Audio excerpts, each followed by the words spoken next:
Dieu nous ordonne de respecter la vie corporelle du prochain, d'autrui, en refusant donc tout meurtre d'un innocent. Tu ne tueras pas est certainement l'un des commandements les mieux connus, mais c'est aussi, remarquez-le, l'un des commandements les plus bafoués par les hommes et par les États en particulier. Les États sans Dieu, évidemment. Les hommes sans Dieu, évidemment.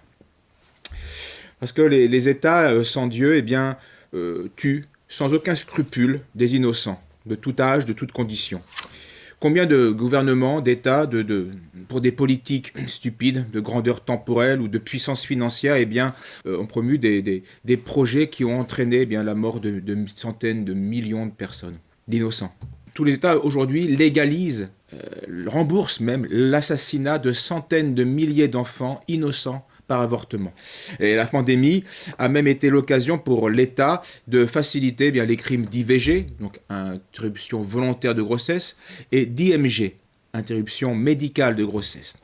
Mais interruption voulant dire ici tuer, parce qu'on ne peut pas recommencer. Quand on interrompt la vie, c'est fini. Donc aujourd'hui, une femme, sans aucun motif médical, peut tuer son enfant jusqu'à sa 14e semaine. C'est comme ça. Mais si elle se déclare en détresse psychosociale, la République lui accorde de tuer son enfant jusqu'au 9e mois. Voilà, c'est ça la morale, c'est la morale républicaine. On peut tuer son enfant, et selon les cas, ce sera 14 semaines ou 9 mois. La plupart des États, en prenant le visage d'une fausse piété et d'une fausse nécessité, permettent aussi de tuer des personnes âgées, plus les enfants maintenant, c'est les vieux, ou les personnes handicapées.